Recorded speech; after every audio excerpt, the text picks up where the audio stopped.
Octavianus Maniani, pemain yang musim lalu juga memperkuat Persitara Jakarta Utara, mendapatkan kepercayaan penuh dari Ivan Kolev. Ya, Okto sekarang sudah.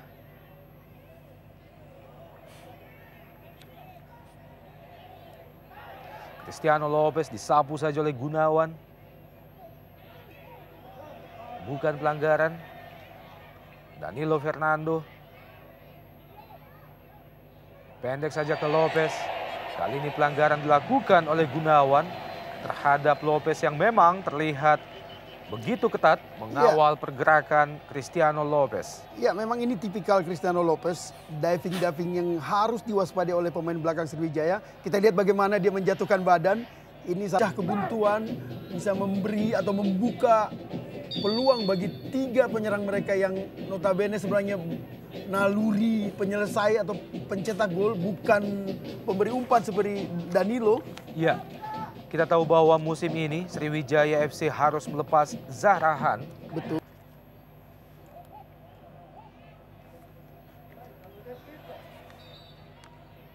Kembali pelanggaran. Tampaknya terhadap Otto Maniani. Tampak kesakitan Otto Maniani. Pemain yang juga pernah membela. Sementara Sriwijaya Deltras hanya sekedar tim promosi, bahkan mereka hanya runner up. Sehingga bisa saja Sriwijaya merasa di atas angin, justru menjadi beban pada pertandingan sore ini. Karena kita lihat bagaimana dalam hal fighting spirit justru anak-anak The Lobster yang lebih terengginas dibanding Sriwijaya. Ya, dan akhirnya wasit Najamuddin mencabut kartu kuning yang pertama pada pertandingan sore ini setelah Kate Kayamba Gams dilanggar oleh Dodok. Dodok Anang.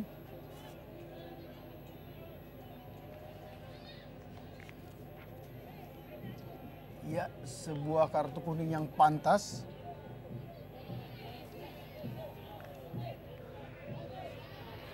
Sebuah aksi oleh Dodok Anang yang sangat 10 serangan itu dibangun oleh Danilo dan Cristiano Lopez. Artinya memang untuk mematikan serangan dari Deltras, Kolev cukup memerintahkan pemain belakangnya lebih memperhatikan Cristiano Lopez dan Danilo.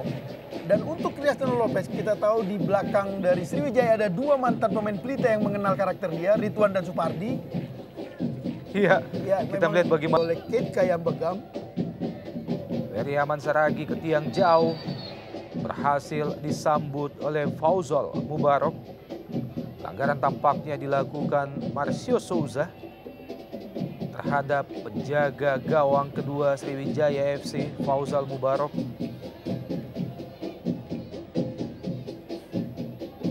Ya, kalau kita perhatikan dengan jernih, sebenarnya tidak.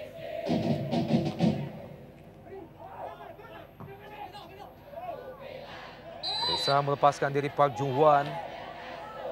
Pengawalan yang sangat ketat memang senantiasa diberikan oleh Dodok Anang terhadap Park Jung-hwan maupun terhadap Kate Kayamba Gams. Ya, FC Firman Utina kali ini Park Jung-hwan dituju. Terlalu mudah terbaca oleh Bejo Sugiantoro. Bola-bola atau umpan-umpan dari lini tengah Sriwijaya FC.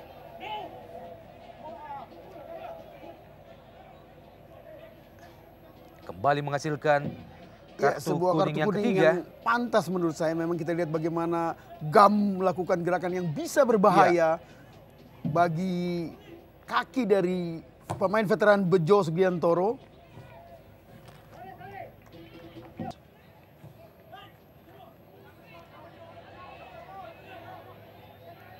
Park Jung-hwan yang dituju Kate Kayamba Gams, tiga pemain depan, kembali Arif Suyono. Ya, dan tampaknya keputusan dari wasit Najamuddin terhadap jatuhnya seorang Arif Suyono menunjuk titik putih menghasilkan penalti bagi Sriwijaya FC.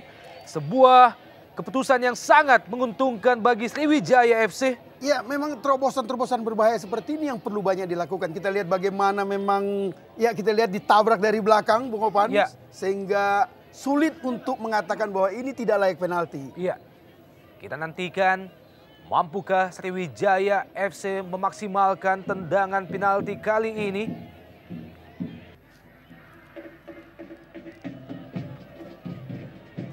Muhammad Ridwan.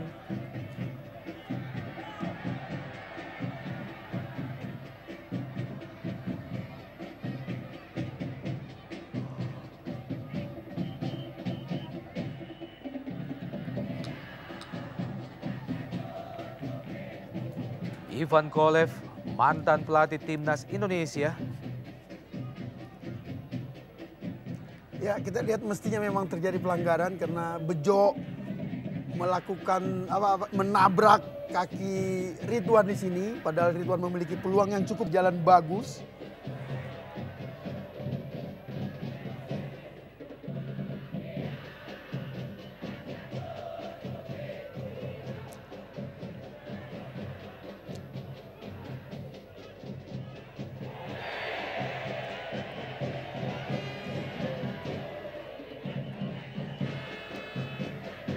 Kembali menghasilkan kartu kuning dan tampaknya ya kita lihat bagaimana gerakan yang tidak perlu dilakukan oleh Dirga saat menjatuhkan Marcio Sosa.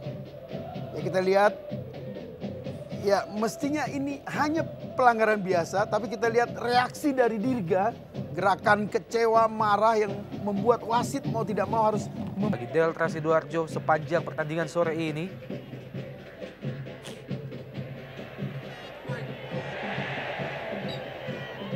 Kembali pelanggaran oleh Dirga Lasut.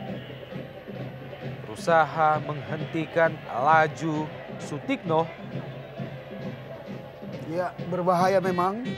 Dan kita lihat bagaimana Dirga harus hati-hati karena dia sudah mendapat satu kartu kuning. Ini yang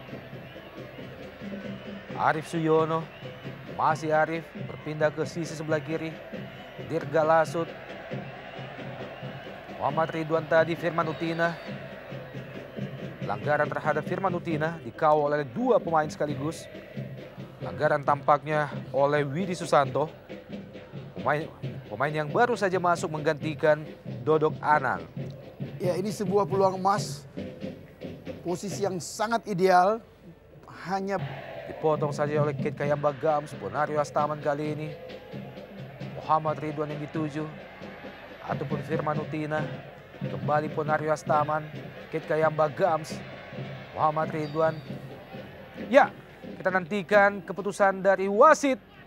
Tampaknya mengenai lengan Anang Ma'ruf dan menghasilkan handball sekaligus tendangan. Penalti yang kedua bagi Sriwijaya FC.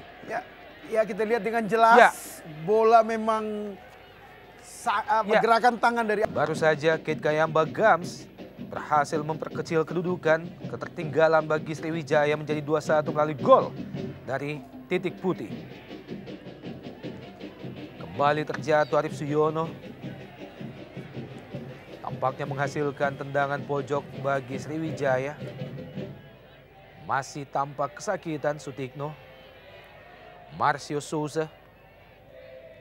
Ya kita lihat mudah-mudahan ini tidak membuat anti klimaks di Deltras. Iya. Karena ini bisa saja menjadi second win.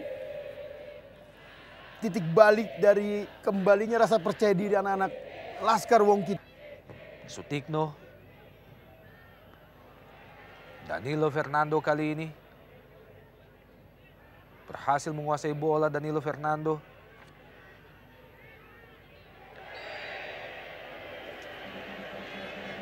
Pelanggaran terhadap Hoirul Masuda dan lagi-lagi dilakukan oleh Dirga Lasut. Ya ini posisi yang sangat ideal bagi Marcio Sosa atau Danilo Fernando. Kita tahu dua pemain Amerika Latin ini memang sangat piawai. Tersisa beberapa detik lagi. Sriwijaya FC dan pelanggaran kali ini. Wow, sebuah tindakan yang sangat tidak terpuji oleh pemain Sriwijaya FC terhadap Fahmi. Ya, tindakan yang berbahaya bagi Ridwan. Ya. Yang jelas-jelas melakukan pemukulan di depan wasit. melakukan gerakan yang sangat tidak perlu. Tampaknya dilandasi rasa frustrasi, Bung. Iya. Kita nantikan keputusan dari wasit Najamuddin melihat tindakan yang sangat tidak terpuji dilakukan oleh pemain Sriwijaya FC. Tampaknya Muhammad Ridwan setelah menerima sliding dari Fahmi. Ya, tampaknya dia emosi, tidak bisa menerima.